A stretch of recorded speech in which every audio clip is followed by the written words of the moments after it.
Antes que nada, ajá. ¿Me puedes permitir compartir la pantalla, por favor?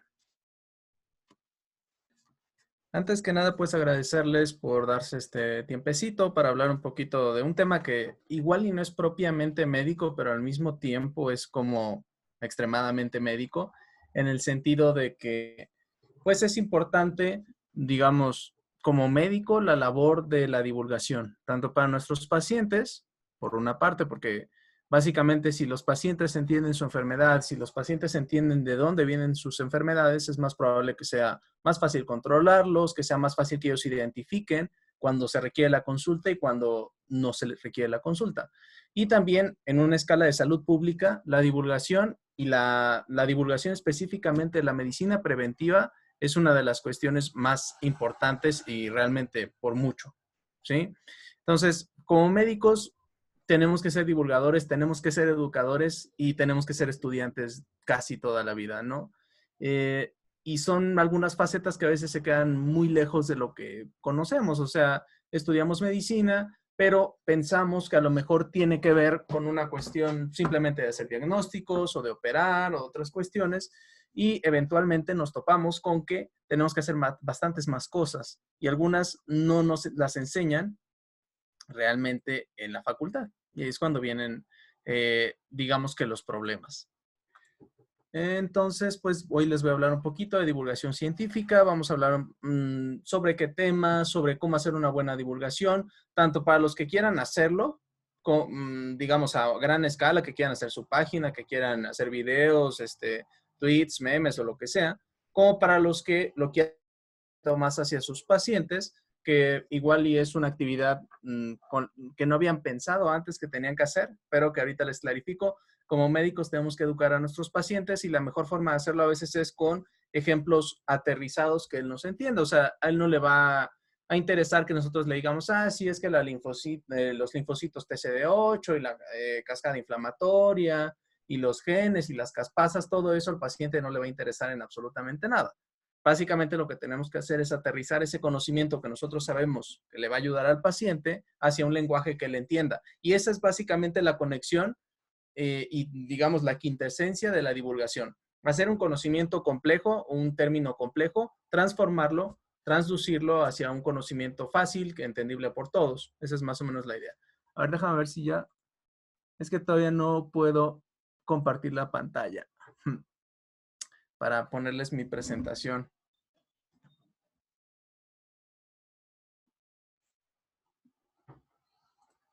A ver, ahora sí, Doctor, ya. lo hice hospedador Rajan para que pueda compartir. Sí, muchas gracias. Creo que ya está. Nada más, a ver si me pueden confirmar que se ve la pantalla. Sí se puede ver. Sí, doctor. Sí, ok, bueno, muchas gracias. Bueno, pues vamos a empezar, ¿no? Entonces, hoy les voy a hablar sobre divulgación científica en redes sociales. Yo soy el doctor Mijail Tapia.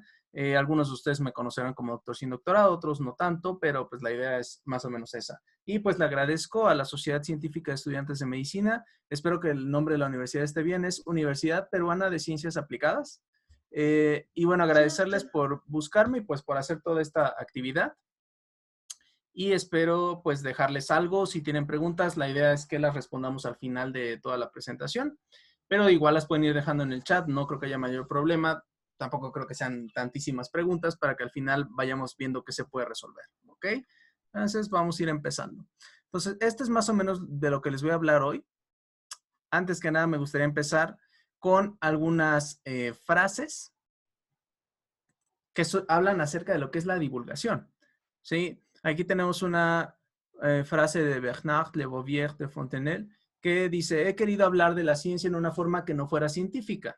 He tratado de llevarla a un punto que no fuera demasiado árida para la gente común y demasiado superficial para los sabios. Y ese es estrictamente lo complejo de hacer la divulgación. O sea, hacerlo, aterrizarlo a que lo entienda cualquier persona, pero al mismo tiempo no perder rigor científico en lo que estamos diciendo o no caer en una sobresimplificación que se pueda malentender. Y realmente van a ir viendo que es todo un arte el hacer la divulgación. Evidentemente, pues todos nos equivocamos en algún momento o se hace algo y tiene un error mínimo y la gente nada más se va a ver ese error mínimo en lugar de toda la labor de divulgación. Bueno, acá tenemos otra de Stephen Hawking, que para los que no sepan fue físico teórico, escritor de Breve Historia del Tiempo y de Brevísima Historia del Tiempo, y que falleció por complicaciones derivadas de esclerosis lateral amiotrófica, muy conocido pues por su silla de ruedas electrónica y porque hablaba a través de un dispositivo de audio. ¿Okay? Entonces él nos dice que en una sociedad democrática los ciudadanos necesitan tener conocimientos básicos de cuestiones científicas de modo que puedan tomar decisiones informadas y no depender de los expertos. Y esto creo que es bien importante. ¿Por qué? Porque este problema, digo, yo lo aterrizo a México, pero estoy 100% seguro que el mismo problema tendrán en Perú y en otros países de Latinoamérica, que es que la gente no tiene ni una concepción básica de cuestiones científicas y entonces es muy fácil venderle ideas que no son reales, venderle ideas de charlatanes, venderle ideas de dióxido de cloro, de curas maravillosas para el COVID y otras enfermedades, diabetes, cáncer, y todo eso es lo que se busca evitar con la divulgación científica. Y entonces, si nosotros le damos a las personas, al ciudadano de a pie, las armas para él poder llegar a sus razonamientos, porque esa es la idea final, no que yo te diga qué hacer, sino que tú entiendas los conceptos y con base en esos conceptos básicos tomes una decisión. Y básicamente tú digas, no, pues es que esta pseudociencia no es plausible o este tratamiento seguramente, yo no soy médico, pero seguramente es falso pensar que algo que sirve para limpiar va a matar a un virus, por poner un ejemplo, ¿no? O seguramente es falso que una tecnología con una antena se va a hacer para controlarnos. Todas estas cuestiones yo creo que ese es el objetivo como divulgador, evitar que eso llegue a pasar. Y finalmente les dejo esta frase de Carl Sagan, que también fue uno, yo diría que probablemente el mejor o el mayor divulgador científico de la historia, o al menos uno de los más. Y esto tiene mucho que ver con que fue de los primeros que tuvo un programa en televisión abierta, en televisión a nivel mundial, acerca de ciencia. Y Carl Sagan era un astrónomo, pero pues digamos que tuvo influjo en varias ciencias y todo esto contribuyó a que su programa Cosmos, que ahorita hay una versión un poco más nueva con Neil deGrasse, que también es un astrofísico, bueno, estos dos a lo que se dedican es a la divulgación. ¿Y qué nos dijo Carl Sagan? Que creo que todos podríamos aprender de esto. La divulgación científica tiene éxito si de entrada no hace más que encender la chispa del asombro, es decir, más que responderte la pregunta, darte las herramientas para que las respondas, por una parte, y en segundo, el llevarte a que tú te hagas más preguntas y a que entonces tú te pongas a investigar y a decir, pues a mí me gusta la astronomía, pero no sé nada. Bueno, pero ya tengo ese gusto porque vi una charla de divulgación acerca de las fases de la luna, no sé, por poner un ejemplo.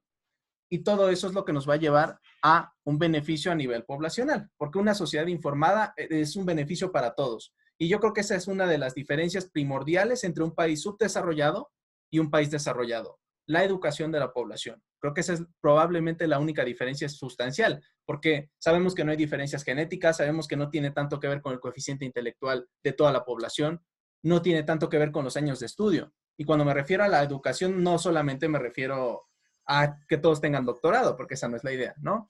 Bueno, ahora vamos a hablar de las facetas del médico. Como les mencioné, como médicos tenemos al médico como médico y eso es como que lo que todas las personas ven y lo que todos sabemos en mayor o menor medida y a lo que todos entramos al final del día a la carrera, ¿sí?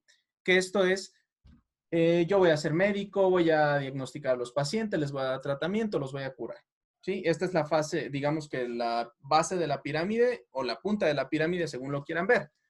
Porque esto es medicina, digamos, atención curativa, que sería cuando ya falló toda la cuestión de prevención. Tenemos también al médico como científico, y esta es otra cuestión importante. Si bien esta charla no es específicamente para que ustedes se quieran hacer investigadores, sería excelente, obviamente. Esa parte del médico investigador es digamos, una simbiosis donde tenemos el conocimiento básico y tenemos el conocimiento aplicado y además estamos aplicando ese conocimiento diariamente con nuestros pacientes y van a ver que la gran mayoría de los premios Nobel de medicina o un buen porcentaje fueron médicos. Entonces, si ustedes quieren irse por ese lado de la investigación, es excelente, pero además, la otra cuestión es que es otra parte de la carrera. Entonces, si a lo mejor ustedes a media carrera se dan cuenta de que no les gusta la medicina clínica, que no les gusta operar o lo que sea, pues tienen este otro campo de laboral, que es la investigación. Lo ideal sería que hiciéramos los dos y realmente quisiéramos los tres. Y finalmente tenemos al médico como divulgador, y esta es la actividad del médico como educador de su población y como educador de futuros médicos, es decir, como profesor, por una parte, que todos lo vamos a hacer, ya sea que nos guste o no. ¿Por qué? Porque todos vamos a tener a nuestro cargo en mi caso, internos, pasantes, estudiantes de medicina, ya como médico adscrito bueno, residentes, a médicos de base, ¿sí? Y toda esta estructura que es muy jerárquica en medicina también implica enseñar a los de abajo. No es nada más ponerlos a trabajar, sino enseñarlos. Y de hecho, en mi opinión, lo más importante es enseñarlos más que ponerlos a trabajar. Pero bueno, esa es solamente mi opinión. Entonces, esas son las facetas básicas del médico. La idea con esta charla es que no se queden ustedes nada más en esta que ven del lado izquierdo, que es el médico como médico, sino que busquen ahondar en estas otras facetas. Y parece que no, pero incluso con un meme, ¿sí? Con un simple meme, y ahorita les voy a hablar de lo que es un meme realmente, porque probablemente no es lo que ustedes piensan. Con un solo meme se puede hacer mucha más conciencia en la población que gastando miles de millones, o bueno, vamos a decir miles de pesos, en una campaña por radio a la gente, o en una campaña de televisión. ¿Por qué? Porque ahorita la viralización nos permite, con poca inversión de dinero o sin inversión de dinero, viralizar algo que puede llevar un mensaje a la población, incluso de una manera más directa y más específica que un anuncio en la televisión, que sea una campaña para que la gente baje de peso, por poner un ejemplo. ¿Quién es el enemigo? O sea, básicamente, ¿por qué hacemos esto? Porque por una parte tenemos la desinformación, ¿no? Que pues hacemos esto para difundir el conocimiento y para que aumente, digamos, la cantidad de personas que saben sobre diferentes temas. Ese sería como que el fin básico, ¿sí? Y el fin de educar a una sociedad. Y esto, como les mencioné al principio, nos beneficia a todos. A mí me beneficia que la gente, que quien está tomando decisiones, es decir, los políticos, sepan un poquito sobre ciencia, que no gasten dinero en pseudoterapias, para que no nos encontremos con que tenemos en México una universidad de homeopatía financiada con nuestros impuestos. Precisamente para eso es importante educar a la población, porque tú no sabes si tu compañero de un lado que se está picando la nariz va a acabar siendo presidente de tu país.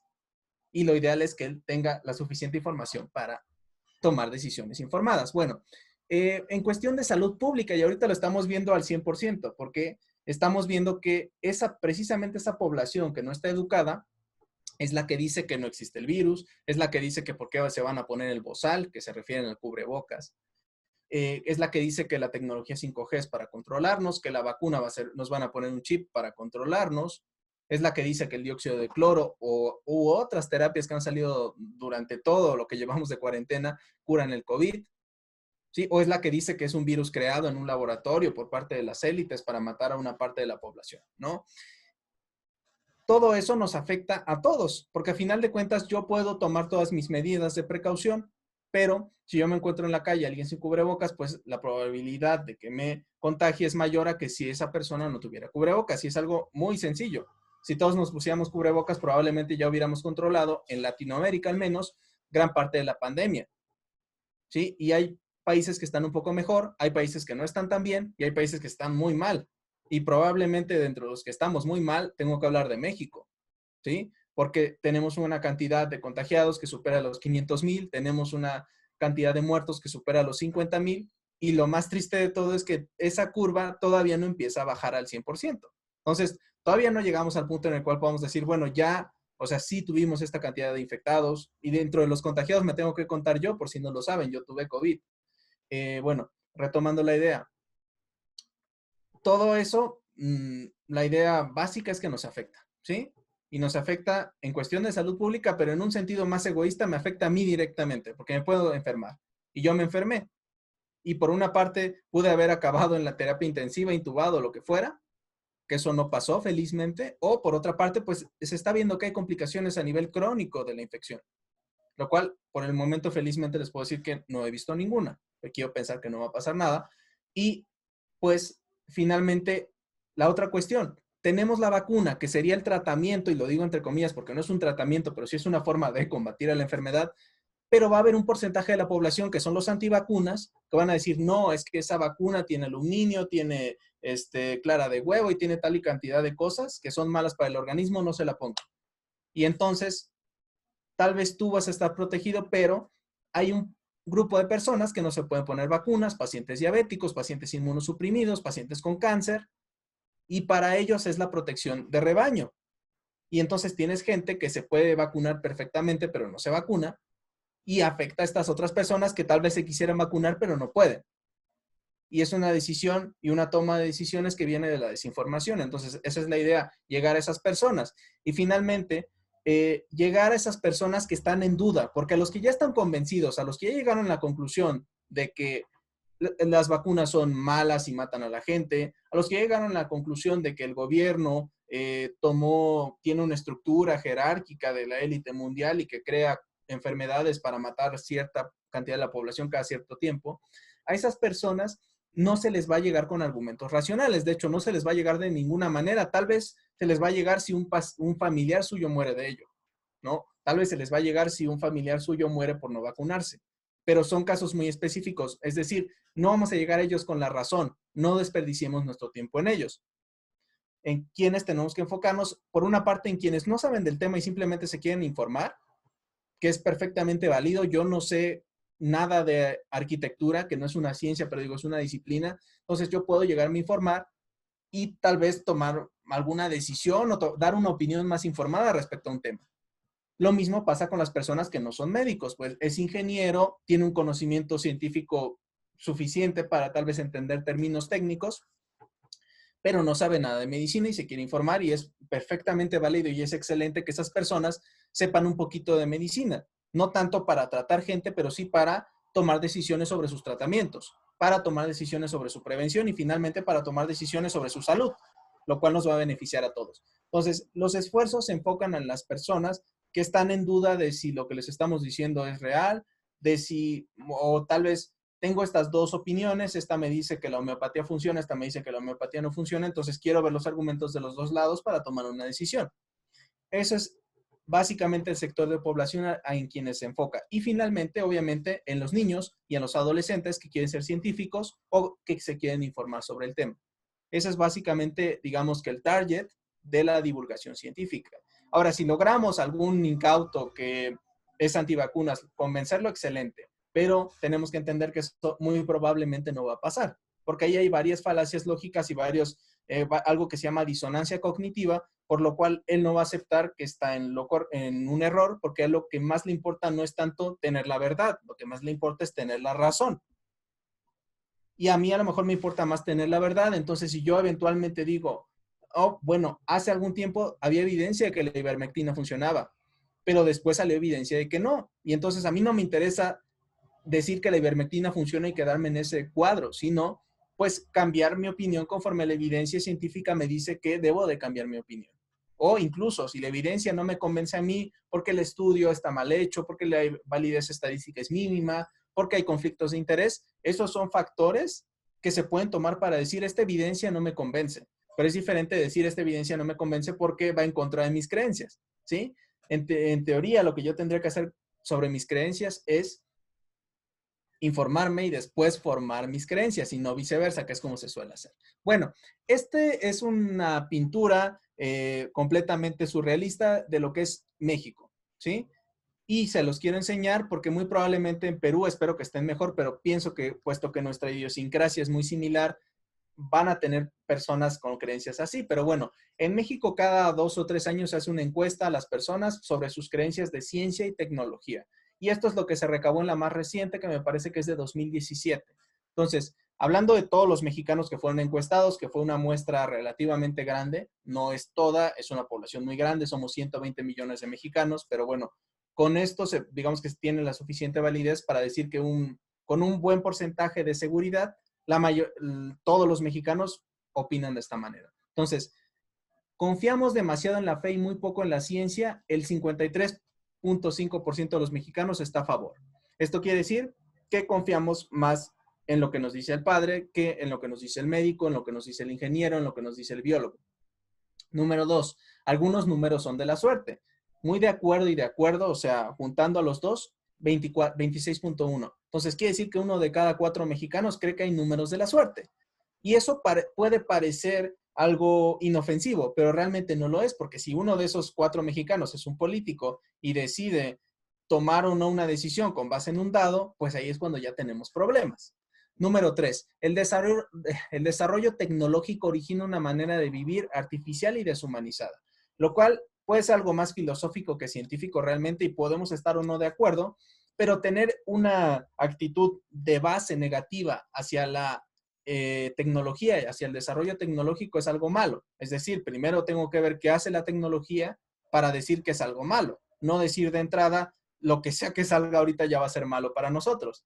Y tan no lo es que gracias a la tecnología y gracias a la ciencia vamos a tener una vacuna, espero, a finales de este año, principios del próximo, contra el COVID o contra el SARS-CoV-2. Bueno, número 4. Algunos ovnis que se han reportado son en realidad vehículos espaciales de otras civilizaciones. Muy de acuerdo y de acuerdo, 33.3. O sea que 1 de cada 3 mexicanos cree que existen los aliens o los extraterrestres, pero no solamente que existen o no existen, porque lo mismo. Existe una ecuación que se llama ecuación de Drake, que nos dice la probabilidad de que exista una civilización tecnológica relativamente cerca de nosotros. Es decir, yo digo, por ejemplo, mi opinión al respecto es que pueden existir, pero que no creo que los videos que vemos o las fotos que vemos sean evidencia de que existen, ¿sí? Simplemente por una cuestión de probabilidad puede haber formas de vida que sean extraterrestres, pero no necesariamente son con los que hemos visto. O estos videos o las fotos de aliens o lo que quieran, es diferente. Bueno, número 5. Algunas personas poseen poderes psíquicos. Muy de acuerdo y de acuerdo, 33.8%. 1 de cada 3 mexicanos cree que puede ir con una medium o que puede ir con un curandero y que tiene poderes para hacer cosas que obviamente no puede hacer, pero lo que hace es embaucar a la gente. Bueno, y número 6, existen medios adecuados para el tratamiento de las enfermedades que la ciencia no reconoce. Es decir, que estos tratamientos que ven aquí entre paréntesis son aceptables para una patología.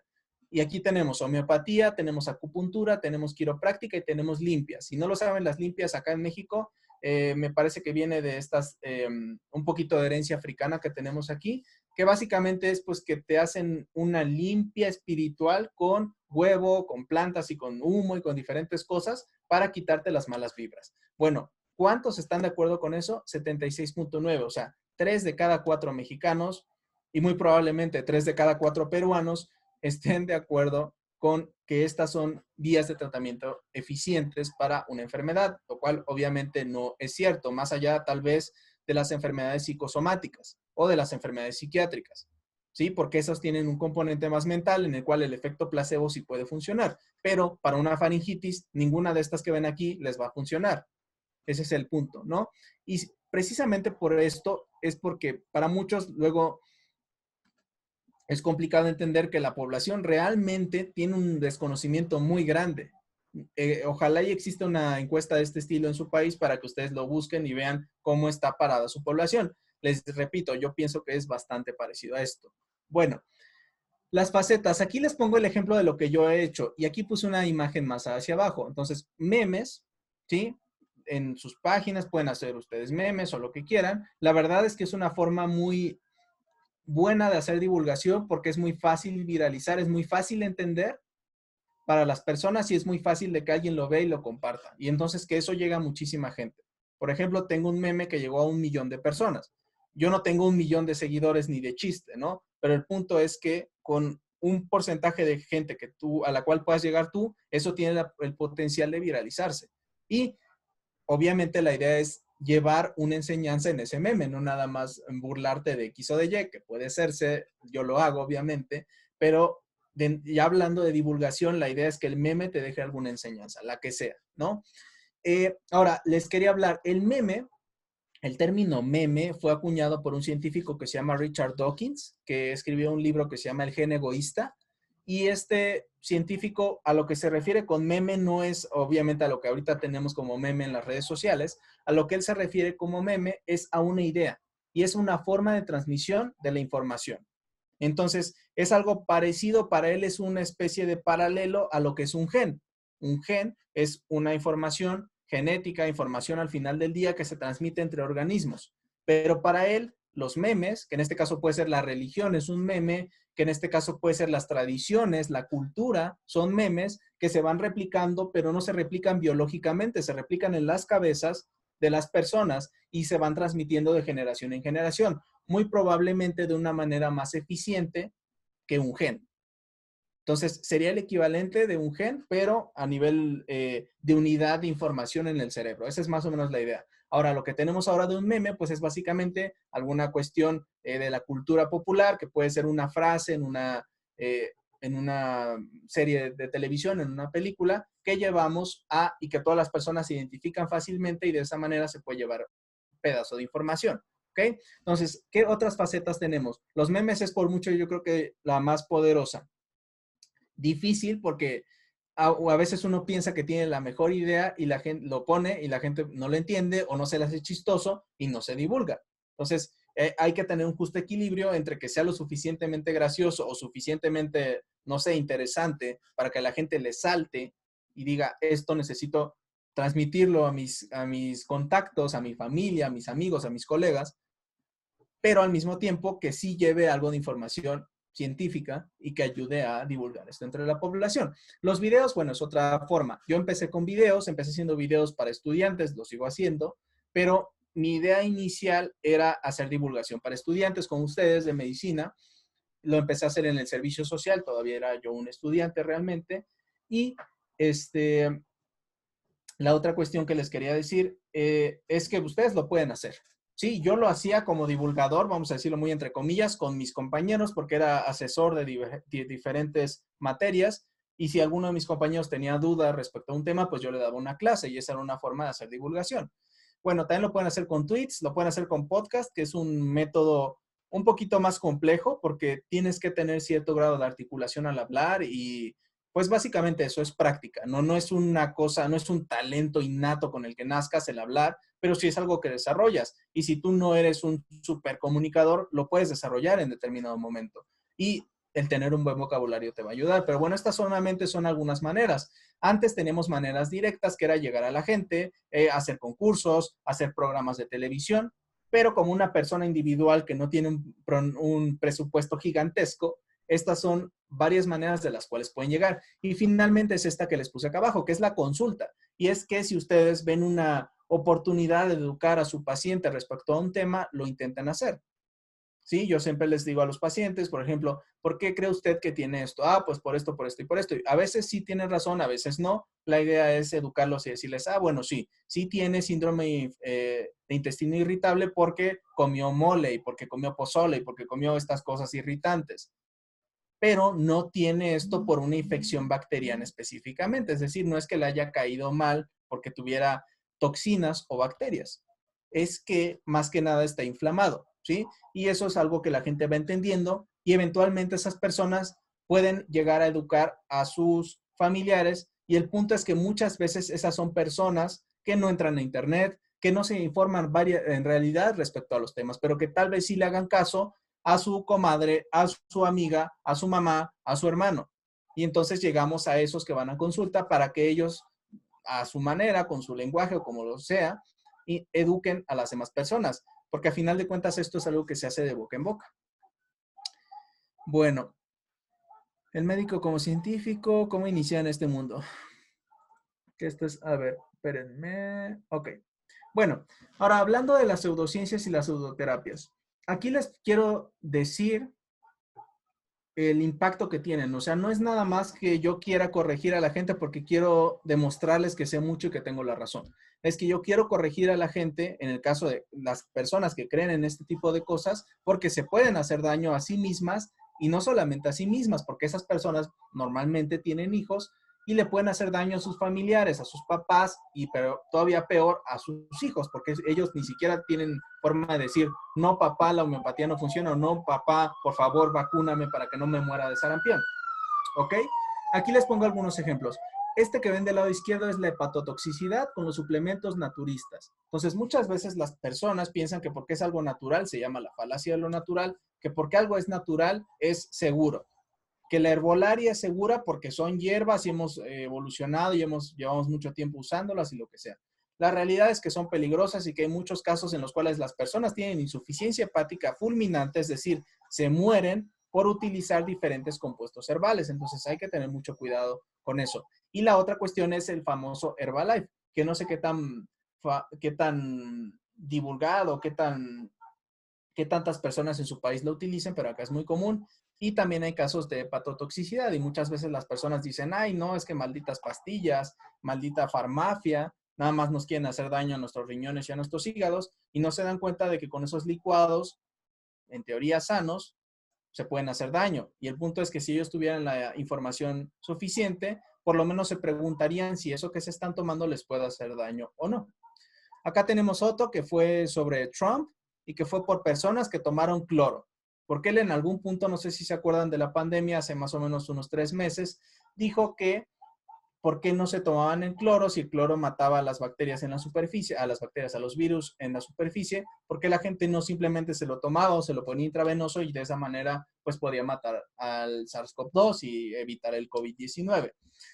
Bueno, ya sabemos que cualquier persona con sentido común no lo haría, pero aquí pueden ver que hubo al menos 100 personas que no tienen ese sentido común y que tal vez si alguien les hubiera dicho antes, oye, es que el cloro si te lo tomas te puedes morir, tal vez, solo tal vez, no lo hubieran hecho. Y aquí tenemos un impacto directo de alguien que si estuviera lo suficientemente informado como ciudadano, no hubiera hecho estas declaraciones y no hubiera afectado a 100 personas, que de esas 100 personas hubo quien sí murió.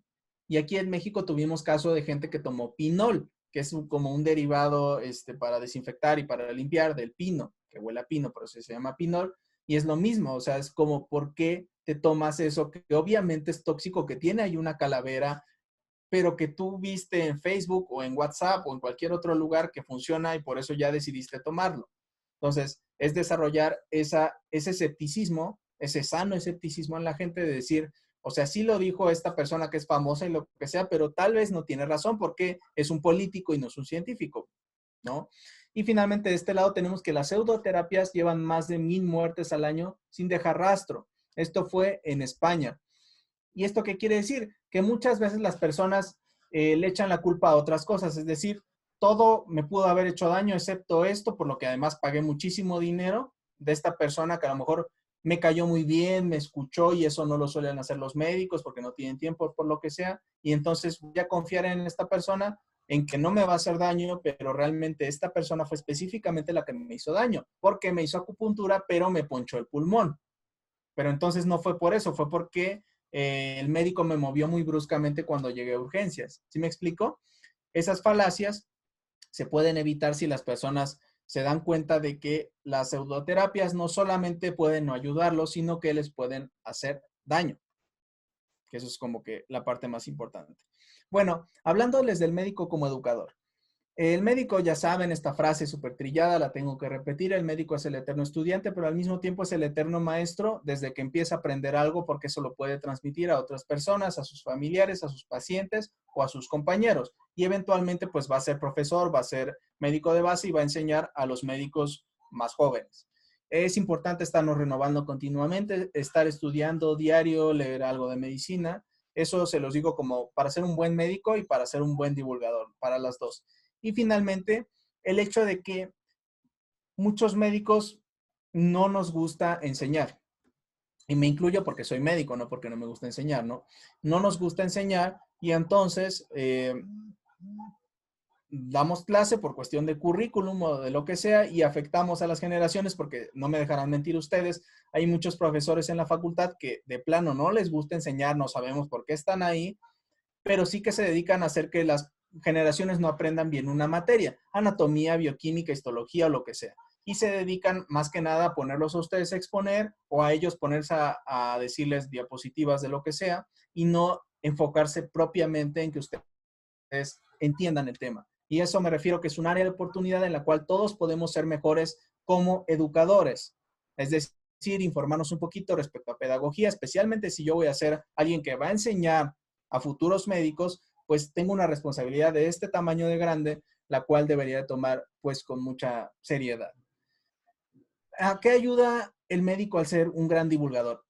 ¿Qué nos ayuda a nosotros a ser divulgadores? El hecho de que somos estos, vamos a decir, científicos, entre comillas, que estamos en contacto con la población, a diferencia de un neurocientífico, de un biólogo, de un geólogo, que son obviamente personas muy expertas en su tema, pero que nunca entran en contacto con la población, porque ellos están en sus congresos, en sus laboratorios, haciendo sus papers o lo que sea, pero nunca llegan a hablar, o muy rara vez llegan a hablar, con el ciudadano de a pie. ¿A qué me refiero con el ciudadano de a pie? Al albañil, a la señora que cocina, al panadero, ¿sí? A estas personas con las que convivimos todos en la vida diaria y que como médicos sí podemos llegar a educarlas. Y nos damos cuenta muy bien en el servicio social en México, en el año rural, me parece que se llama en Sudamérica, que es este año en el cual vamos a un pueblo o a un lugar apartado de una ciudad a estar como médicos y ahí nos damos cuenta del rezago educativo que tiene realmente la población y no solamente eso, sino de las necesidades que tienen que muchas veces no tienen, no, tal vez no van a consulta no tanto porque no quieran, sino porque no tienen dinero o porque no tienen cómo transportarse o porque el burro se enfermó y es lo único que los puede llevar al centro de salud. Y todo esto es una cosa que somos de los pocos científicos o de las pocas personas con un conocimiento técnico a ese nivel que entramos en contacto con todas las personas.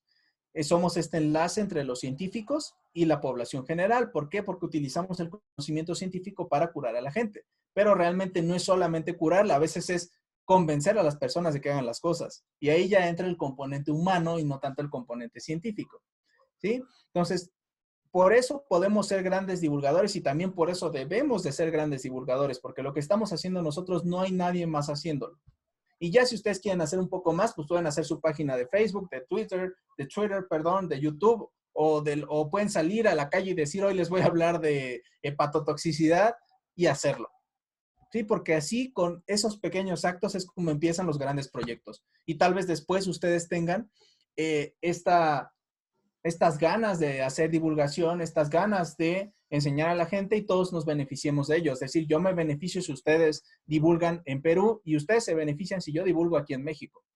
Entonces, lo ideal sería que todos se convencieran de que esto es algo importante, algo que tal vez el gobierno de nuestros países debería invertir mucho más dinero en hacerlo, pero que seguramente no lo va a hacer. Bueno, este buen divulgador que tienen aquí, que les digo es para mí uno de los mejores divulgadores de la historia, se llama Carl Sagan. Tuvo un programa que se llamaba Cosmos, que hablaba sobre el espacio y sobre cómo se originó la vida y todas estas cuestiones, ¿no?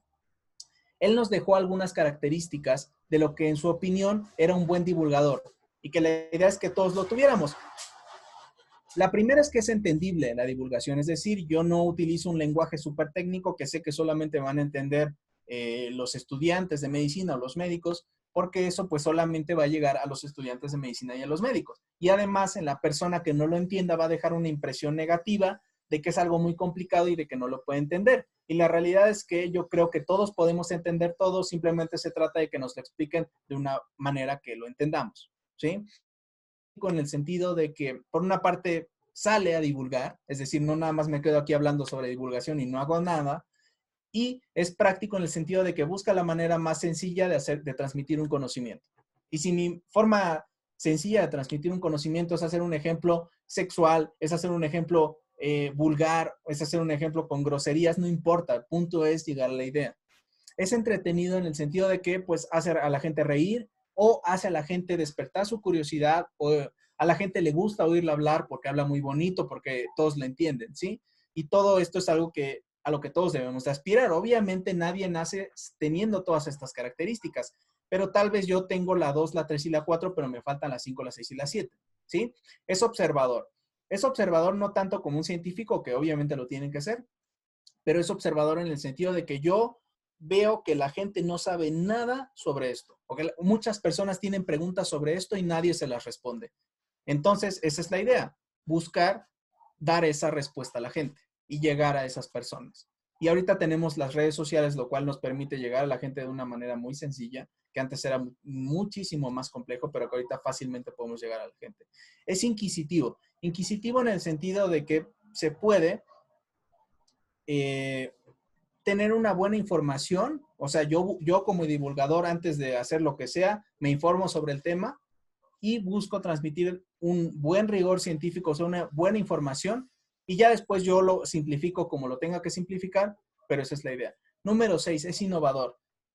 En un inicio, pues nadie se imaginó que se podía llegar a divulgar ciencia a través de las redes sociales. A alguien se le ocurrió en algún punto y lo empezó a hacer y ahorita probablemente tiene una página gigantesca, ¿no?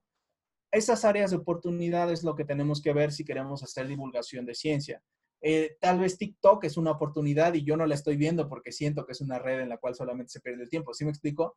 Tal vez, no sé, hay diferentes maneras de llegar a la gente y la idea de ser un divulgador es siempre encontrar esa manera de llegar a la gente. Es decir, ahorita tal vez la gente ya no escucha la radio y ya no ve la tele casi nada, pero sí se pasa muchas horas en YouTube y en Facebook. Entonces, probablemente yo como divulgador tengo que preferir estas dos vías de Facebook y de YouTube a las vías tradicionales, que de hecho la vía más tradicional era la vía escrita y la vía oral, ¿sí? Que era tener una revista científica y llegar a la gente semanalmente con algunos temas, o tener mi blog en internet, o hablar con la gente, o dar clases, ¿sí? Que esas serían las formas más fundamentales de hacer la divulgación, pero actualmente tenemos formas más eficientes. Realmente es mucho más eficiente que yo haga una imagen sobre un tema y les explique algo corto en un texto y que le llegue a 20,000 personas, a que yo salga a la calle y se lo diga a 20,000 personas. Porque para empezar, de las 20,000 que me encuentren, seguramente solamente 1,000 me van a querer escuchar y solamente 100 me van a entender y solamente 10 van a llevar esa información a los demás. ¿Ok? Es empático en el sentido de que entiende que todos somos ignorantes sobre algo. Es decir, tal vez yo puedo ser un experto sobre el lupus, pero no, la idea de que sea un experto no es solamente ser un experto, sino llevar esa información a la gente. Y no, en México tenemos una palabra muy específica para eso que se llama pendejear, no pendejear a la gente porque no sabe algo, porque yo no sé nada sobre albañilería y seguramente el albañil podría hacer lo mismo sobre su tema. El punto es difundir el conocimiento y no tanto simplemente tener el conocimiento aquí en mi torre de Babel, en mi torre de cristal, apartado de la sociedad, donde no le sirve más que a mí y tal vez si yo no estoy haciendo nada, no le sirve a nadie. ¿Ok? Respeta los derechos de autor. ¿Esto por qué lo digo? Porque hay muchas páginas que no son de divulgación, que nada más son de entretenimiento, y ahorita estoy hablando específicamente de medicina, que lo que se dedican es a robar el contenido de las demás personas. Yo sé que un meme no es algo que amerite derechos de autor, yo sé que un meme no es algo que amerite una tesis, que no es un crimen robar un meme, pero yo creo que sí es malo y que habla mal de ti como profesional el hecho de que te robes las cosas y no des crédito y que además busques negar el hecho de que es tuyo, del hecho, perdón, de que no es tuyo. O sea, tapas los créditos, todos los créditos, bloqueas a la persona que te reportó el contenido. Entonces, por favor, no hagan eso, ¿sí? Es mejor y además es mucho más satisfactorio llegar a la gente con tus propias ideas que estar agarrando cosas que no son tuyas y divulgarlas. Ahora, claro que lo puedes hacer. La idea es que si conoces al autor o si tú sabes quién lo hizo, pues le des crédito, porque de esa manera esa persona va a saber, va a llegar a más gente, porque si tú lo divulgas va a llegar a más gente. Y por otra parte, pues lo va a, no lo va a desanimar, porque muchas veces las personas se desaniman porque páginas más grandes publican exactamente lo mismo que ellas y funciona, porque son páginas grandes. Y entonces esa persona que sí estaba haciendo contenido original que salía de su cabeza, lo deja de hacer.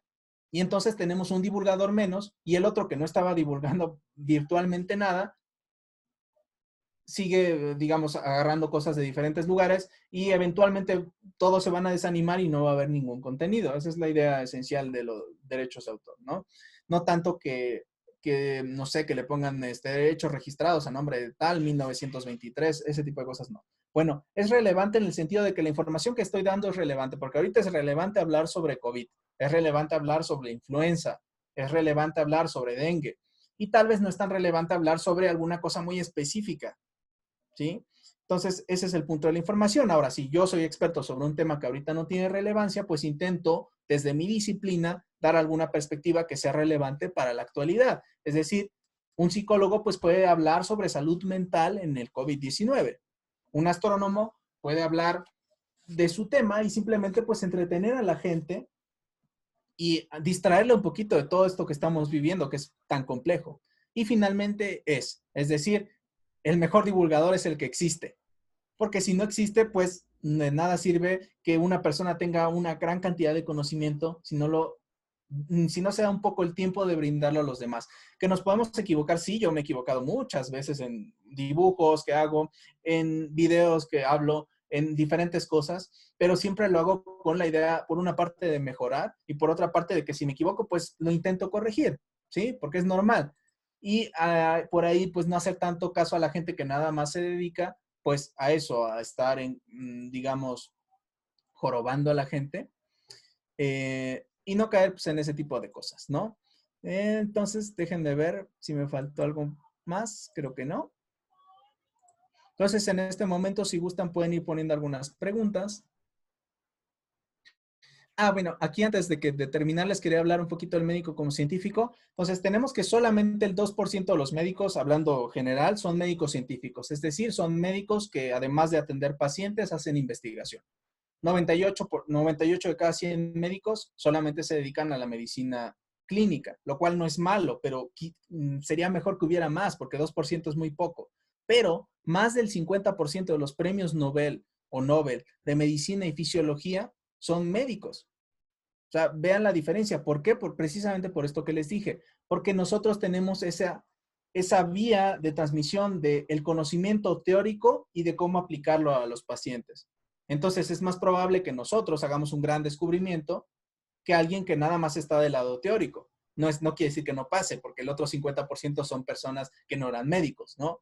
Pero es como para animarlos un poquito a los que estén que quieran hacer investigación y que no se animen a que lo hagan, porque finalmente eso también contribuye al conocimiento de la humanidad. Y algunos ejemplos que seguramente les sonarán conocidos son Sabin, de la vacuna, Salk, Jenner, Clemens, ¿sí? Todos estos grandes científicos fueron médicos, ¿ok? Y nada más aquí algunos ejemplitos pequeños de algunos de tweets, que en Twitter lo que pueden hacer además de tweets propiamente, y aquí pueden ver que todos estos que les pongo aquí se difundieron muchísimo, tanto este que es de frutos y medicina, que realmente es un bit de información de medicina, que es algunos signos y cosas en medicina que están relacionados con cerezas, con fresas, con frambuesas, ¿sí?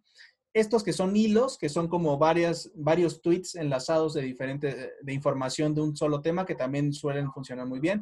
Este que tengo acá acerca de las fechas de caducidad de los medicamentos, llegó a muchísima gente. Y este de acá, pues que es realmente un chiste que probablemente no aporta nada a la divulgación científica, que es este de arriba, pero que sí emite un comentario y una crítica que tiene resonancia en mucha gente y que por eso pues se difundió, ¿no? Simplemente en el sentido de podcast, yo tengo un podcast y los invito a todos, por una parte a escucharlo, pero por otra parte a que si quieren hagan el suyo o a que si quieren participar me manden un mensaje y lo hacemos. Y aquí hablo sobre pseudociencias y hablo sobre por qué es dañino que la gente tenga estas creencias. No solamente porque estén mal, porque eso es importante, pero no tanto, sino porque nos hace daño a todos el hecho de que la gente tenga algunas creencias falsas, erróneas.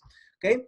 Y los videos, aquí tengo algunos videos que son propiamente divulgativos, son de remedios contra la gripe, pero aquí de lo que hablo es de la evidencia científica de los remedios. Y a muchos de ustedes les sorprenderá saber que la miel es más eficiente que el dextrometorfano para quitar la tos.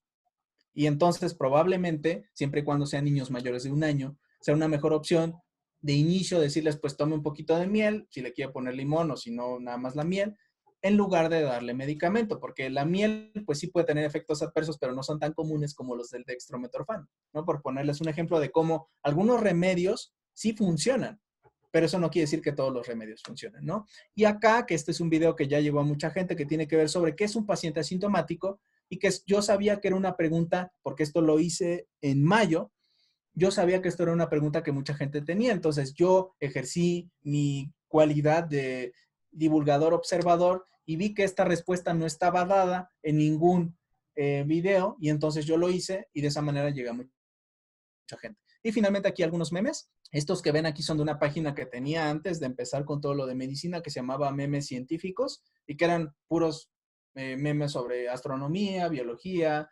ingeniería, matemáticas y diferentes cosas. Y estos pues tienen un formato un poco más viejo, pero la idea es que muchos de estos, tal vez alguno de ustedes vio alguno de estos, seguramente no sabe que era mío, pero esa no es la intención, sino el hecho de que de esta manera pues se puede dar alguna enseñanza a la gente. ¿Okay? No solamente compartirlo porque lo entendí para demostrarle a mis contactos que lo entendí, sino compartirlo porque pienso que les puede ser útil de alguna manera.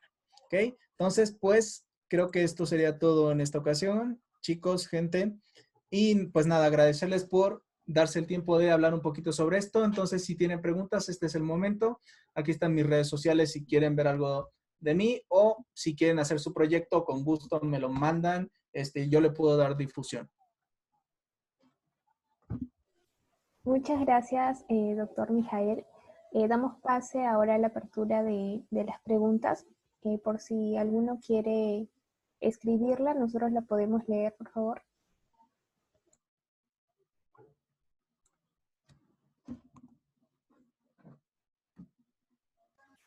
Bueno, doctor, yo tenía una duda en cuanto a su experiencia. ¿Cuáles son, digamos, los retos para el rol de médico como divulgador?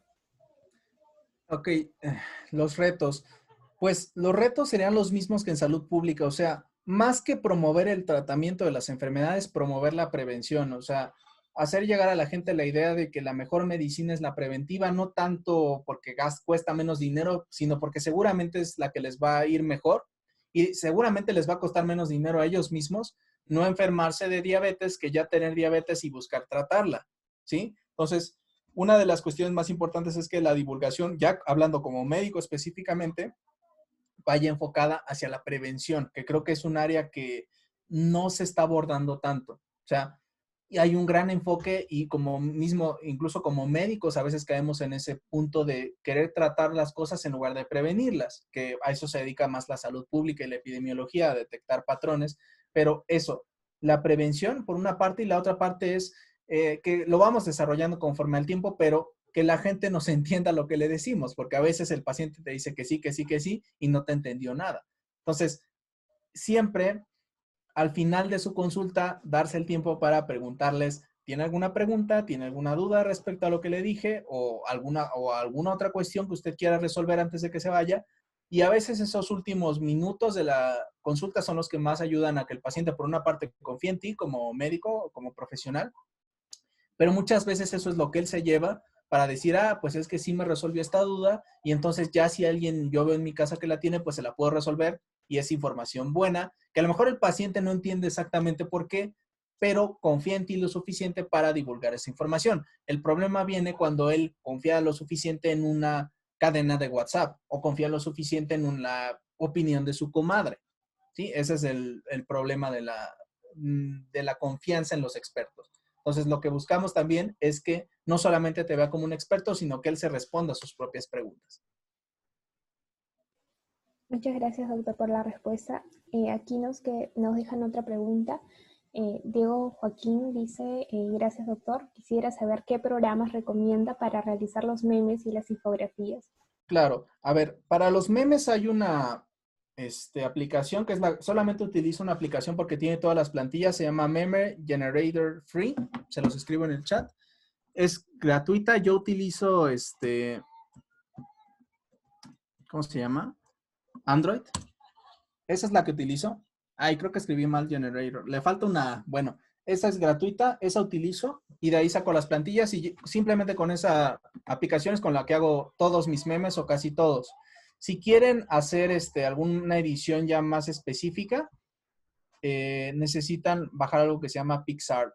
Pero con esas dos pueden hacerlo. De hecho, pueden simplemente bajar las imágenes, poner un tweet, cortar la imagen y pegarlo. ¿Ok? Entonces aquí se las voy a escribir otra vez.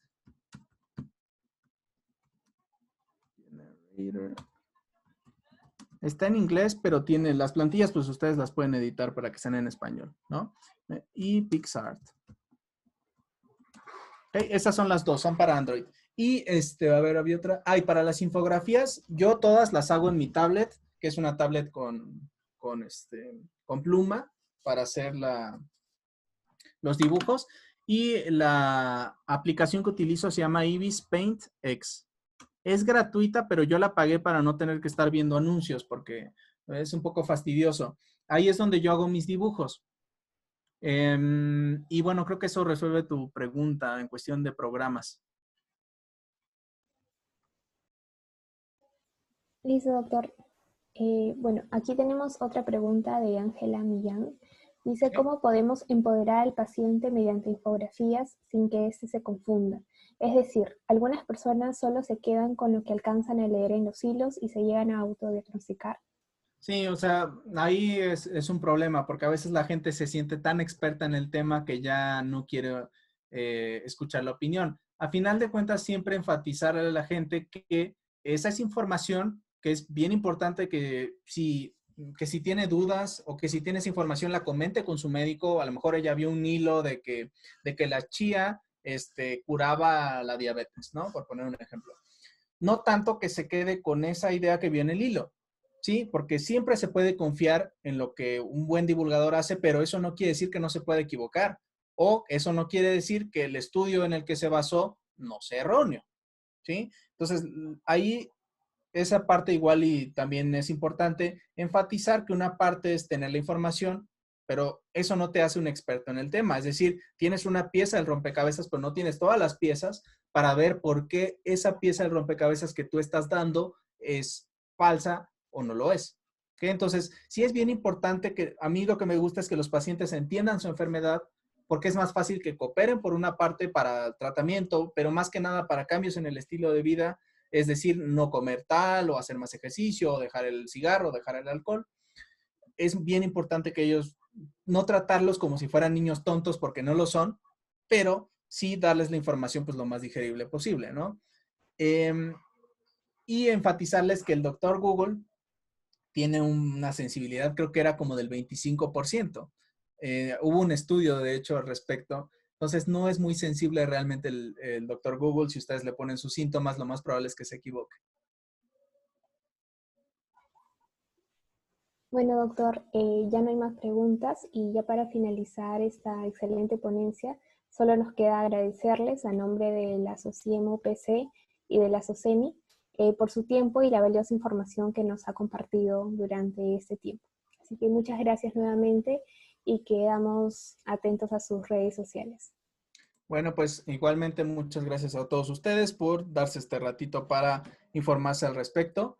Si tienen alguna pregunta, alguna cosa extra, me la pueden mandar. Ahí están mis redes sociales, a Instagram si quieren, a Facebook, y yo intento resolverlas, ¿no? Lo único que no respondo son consultas médicas porque no es el medio para hacerlo. Pero si quieren, incluso si quieren ayuda para divulgación de un proyecto, yo lo puedo hacer. No les voy a, obviamente no les voy a cobrar absolutamente nada. O si quieren consejos respecto a, si ustedes quieren hacer su página, lo que sea, sin ningún problema yo lo hago, me doy el tiempo de hacerlo y pues nada, cuídense mucho, manténganse alejados del COVID y manténganse alejados de la desinformación. Hasta luego. Muchas gracias, doctor.